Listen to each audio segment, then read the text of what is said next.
Hi hello all welcome to smiley stories. ఇలా ఎన్ని రోజులు మన మధ్య ఈ దూరం ఎప్పటికీ చెరిపేస్తావు ఈ దూరాన్ని? మనసు విప్పి చెప్తున్నాను కదా, నాకు నీకు దగ్గర అవ్వాలని ఉంది. కానీ నీకు ఇష్టం లేదని ఒక్క కారణంతో వెనుకడుగు వేస్తున్నాను. అన్నిట్లో యాక్సెప్ట్ చేస్తూ వచ్చినట్టు ఈ విషయంలో కూడా నన్ను యాక్సెప్ట్ చేయొచ్చు కదా. ఇంకా ఎన్ని రోజులు బ్రహ్మచారిగా బతకటం? అలాగని నేను నిన్ను వెంటనే ఒప్పుకోమని ఫోర్స్ చెయ్యట్లేదు. మరీ ఎక్కువ లేట్ చేయొద్దు అని చెప్తున్నా. కొంచెం సేపు రెస్ట్ తీసుకుంటావా, లేకపోతే ఇలానే కూర్చొని ఉంటావా? జాను, లేదు, నాకు కొంచెం పని ఉంది, అది అయిపోయినాక తర్వాత రెస్ట్ తీసుకుంటాను. జాను ల్యాప్టాప్ తీసి తన వర్క్ చేసుకుంటూ ఉంటుంది. అభి జాను పక్కన కూర్చొని, వర్క్ అంటే ఆఫీస్ వర్క్నా? నేను ఇంకా వేరేదేమో అనుకున్నా. ఆఫీస్ వర్క్ అయితే మళ్ళీ మనిద్దరం కలిసి చేసుకుందాం. ఇప్పుడు కొంచెం సేపు నాతో మాట్లాడొచ్చు కదా? జాను, ఏం మాట్లాడాలి? మీతో పొద్దుటి నుంచి మీతోనే ఉన్నా కదా, మాట్లాడుతూనే ఉన్నాను. ఇంకేం మాట్లాడాలి? వర్క్ అంటే ఆఫీస్కి సంబంధించింది కాదులే, ఇది వేరే వర్క్, అంటే ఆర్ఫనేజ్కి సంబంధించింది. అభి, ఓ అవునా? ఏం మాట్లాడాలంటే కొత్తగా పెళ్ళైన వాళ్ళకి మాట్లాడుకోవటానికి చాలా మాటలు ఉంటాయని విన్నాను. మనకు బోలెడన్ని ఉన్నాయేమో మాట్లాడుతూ ఉంటే. నీ గురించి నాకు బా నీ గురించి నాకు, నా గురించి నీకు బాగా తెలుస్తుంది కదా. ఇంకా చెప్పాలంటే నీ గురించి నేను అస్సలు పూర్తిగా తెలుసుకోలేదు. ఒక్క రోజులో ఎన్ని షాకులు ఇచ్చావు నాకు. ఈ రోజుని లైఫ్లో అస్సలు మర్చిపోను. అది ఫస్ట్ టైం అనుకుంటా ఇంత షాక్ అవ్వటం. జాను, ఏదో నన్ను చాలా ఇయర్స్ నుంచి ఫాలో అవుతున్నానని చెప్పావు. ఇదేనా నన్ను ఫాలో అవ్వటం, నా గురించి తెలుసుకోవటం?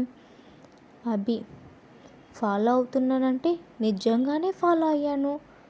జస్ట్ నువ్వు కాలేజీకి వచ్చి వెళ్ళేది మాత్రమే చూశాను, కానీ ఆర్ఫనేజ్కి వెళ్ళటం చూడలేదు. ఇంకా జాబ్ గురించి అస్సలు తెలియదు, అది కూడా మన కంపెనీలోనే చేస్తూ. అయినా వివేక్ ఇంటర్వ్యూ చేస్తే వాడేలా నిన్ను గుర్తుపట్టుకుంటూ ఉన్నాడు? జాను, ఆన్లైన్ ఇంటర్వ్యూలే, అందుకే గుర్తుపట్టుండడు. ఇంతకీ నేను చెప్పిన దాని గురించి ఎంతవరకు ఆలోచించారు? ఆ విషయం నువ్వు వివేక్ అన్నయ్య చూసుకోండి, మిగతా విషయాలన్నీ నేను చూసుకుంటా. పాపం వివేక్ అన్నయ్య ప్రియా విషయంలో చాలా ఫీల్ అవుతున్నాడు అని వాళ్ళిద్దరూ మాట్లాడుతూ ఉండగా కింద నుంచి జాను వాళ్ళ అత్తయ్య పిలుస్తుంది. ఇద్దరు కిందకు వస్తారు. జాను వాళ్ళ అత్తయ్య దగ్గరకు వచ్చి, ఏమైంది అత్తయ్య, పిలిచారు అని అడుగుతుంది. దానికి జాను వాళ్ళ అత్తయ్య, నీకోసం ఎవరో వచ్చారు జాను, ఇంట్లోకి రమ్మంటే జాను మేడంని పిలవండి మేడం అని చెప్పారు, అందుకే నేను పిలిచాను. జాను, నా కోసం వచ్చారా? ఆయన బయటికి వెళ్ళి ఎవరై ఉంటారా అని చూస్తుంది. అక్కడ ఒక అతను కనిపించగానే ఫాస్ట్గా అతని దగ్గరకు వెళ్తుంది. అభి కూడా జాను వెనకే వచ్చి అతను ఎవరో తెలియక అతని వైపే చూస్తూ ఉంటాడు. జాను అతని వైపు రావటం చూసిన అతను స్టిఫ్గా నిలబడి జానుకి విష్ చేస్తాడు. జాను అతని దగ్గరికి వెళ్ళి, ఏంటి గని ఇలా వచ్చావు? నేను ఇక్కడున్నానని ఎలా తెలుసు? అమ్మ చెప్పిందా అని అడుగుతుంది. గని, లేదు మేడం, ఇంటికి వెళ్ళాను. మేడం మీ పెళ్ళి ఎలా జరిగిందో చెప్పారు, అడ్రస్ అడిగితే తెలియదని చెప్పారు, అందుకని ప్రియా మేడంని అడిగితే మీ అడ్రస్ చెప్పారు, అందుకని ఇక్కడికి వచ్చాను. సారీ మేడం, మీకు అవసరమైన టైంలో నేను మీ పక్కన లేను. మీకు ఇక్కడంతా ఓకేనా మేడం, లేకపోతే ఏదన్నా ప్రాబ్లమా? జాను, లేదు కానీ ఐఆమ్ ఫైన్, నాకేం ప్రాబ్లం లేదు, నేను ఇక్కడ హ్యాపీగానే ఉన్నాను అని వెనక్కి తిరిగి అభి వైపు చూసి అభిని రమ్మని పిలుస్తుంది. అభి జాను పక్కన వచ్చి నిలబడతాడు. జాను గనిని చూపించి, అభి తిను నా బాడీ గార్డ్ గని, నా పెళ్ళప్పుడు వాళ్ళ అమ్మగారికి కొంచెం హెల్త్ బాగాలేదని ఊరికి వెళ్ళాడు. సో ఆ రోజు ఈరోజే వచ్చినట్టున్నాడు, ఇంటికి వెళ్ళాడంట. అమ్మ నా గురించి చెప్తే డైరెక్ట్గా ఇక్కడికే వచ్చాడు అని చెప్తుంది. అభి చిన్నగా స్మైల్ ఇస్తాడు. జాను మళ్ళీ గనీతో మాట్లాడుతూ, గని, ఇక నుంచి నువ్వు నాకు బాడీగార్డ్గా ఉండాల్సిన అవసరం లేదు. మన ఆర్ఫనేజ్ ఉంది కదా, నువ్వు అక్కడ ఉండు. అక్కడ ఏదన్నా హెల్ప్ కావాలంటే అక్కడ చూసుకో. ఇక్కడ ఎలాంటి ప్రాబ్లం లేదు అని చెప్తుంది. ఓకే మేడం అని చెప్పి గని అక్కడి నుంచి బయలుదేరి వెళ్ళిపోతాడు.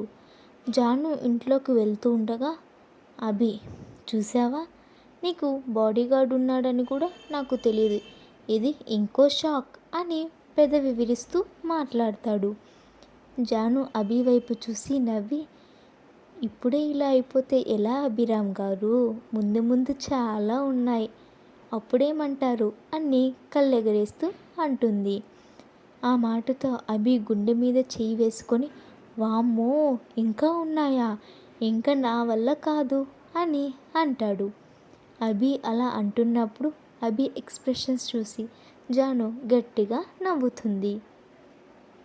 వాళ్ళిద్దరూ అలా నవ్వుకుంటూ ఇంట్లోకి రావటం చూసిన జాను వాళ్ళ అత్తయ్య, ఎవరు జాను వచ్చింది, లోపలికి కూడా రాకుండా నిన్నే పిలువమని చెప్పారు, అందుకే నిన్ను పిలిచాను అని అంటుంది. జాను వాళ్ళ అత్తయ్య పక్కన కూర్చొని, తను గని అత్తమ్మ, నా బాడీగార్డ్, నాతో కొంచెం మాట్లాడాలని వచ్చాడు. ఇంకా నాకు తన అవసరం లేదని చెప్పి ఆర్ఫనేజ్ దగ్గరికి వాళ్ళకి హెల్ప్గా ఉండమని చెప్పాను, తను అక్కడికి వెళ్ళిపోయాడు అని చెప్తుంది. అదంతా విన్న జాను వాళ్ళ అత్తయ్య, ఓ అవునా, నేను లోపలికి రమ్మంటే కూడా రాలేదు, బయటే ఉన్నాడు. జాను, తను అంతే అత్తమ్మ, చెప్తే విననే వినడు. వీళ్ళు ఇలా మాట్లాడుతూ ఉండగా అభి తనకు కొంచెం వర్క్ ఉందని చెప్పి అక్కడి నుంచి లేచి వెళ్ళిపోతాడు. ఇక్కడ జాను వాళ్ళ అత్తయ్యతో కూర్చొని చాలాసేపు మాట్లాడుతూ ఉంటారు. కొంచెం సేపు తర్వాత జాను వాళ్ళ అత్తయ్య కూడా వెళ్ళిపోతుంది. జాను ఒక్కటే హాల్లో కూర్చొని ఉంటుంది. అప్పుడే అక్కడికి వల్లి వచ్చి, ఏంటి నైట్ బర్త్డే బాగా జరిగిందా అని వంకరగా నవ్వుతూ అడుగుతుంది. దానికి జాను, చాలా బాగా జరిగింది, జస్ట్ ఇందాకే అభి నా దగ్గర నుంచి చాలా మెమరబుల్ గిఫ్ట్ కూడా తీసుకున్నాడు. మమ్మల్ని నువ్వు ఎంత విడదీయాలని చూసినా, ఎన్ని ప్లాన్లు వేసినా అది నీకే తగులుతూ ఉంటుంది. కాబట్టి నువ్వు నాకు ఎంత దూరంగా ఉంటే నీకు అంత మంచిది. నువ్వు నాకు చీమతో సమానం. చీమని నలిపినట్టు నలిపి పడేస్తా ఎక్కువ చేసావంటే. జస్ట్ మీరు అత్తయ్య వాళ్ళకి బంధువులని సైలెంట్గా ఉన్నా, అంతేగాని చేతగాకైతే అస్సలు కాదు.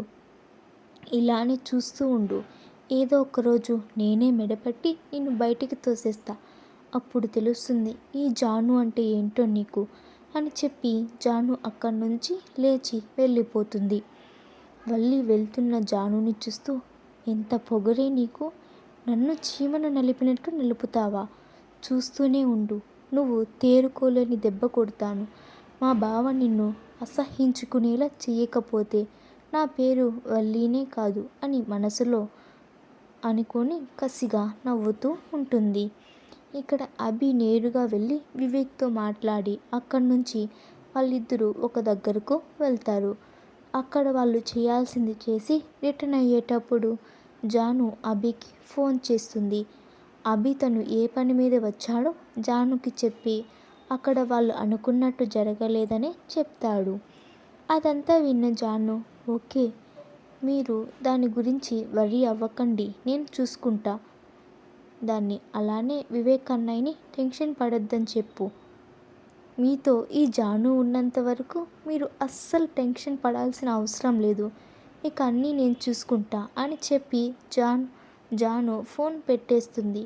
ఆ మాటలు విన్న వివేక్ అభి ఇద్దరు ఒకరి మొహాలు ఒకరు చూసుకొని, ఇలా మనం కదరా ధైర్యం చెప్పాలి, ఇక్కడ రివర్స్లో తను మనకు ధైర్యం చెప్తుందేంటి, చూసేకి అమాయకంగా ఉంటుంది కానీ ఈ పొట్టిదానికి ఎంత ధైర్యం చూడు, పెద్ద మాఫియా రన్ చేస్తున్నట్టుంది మన వెనక ఇది అని అంటాడు అభి. మీకు స్టోరీ ఎలా అనిపించిందో కామెంట్ చేయండి.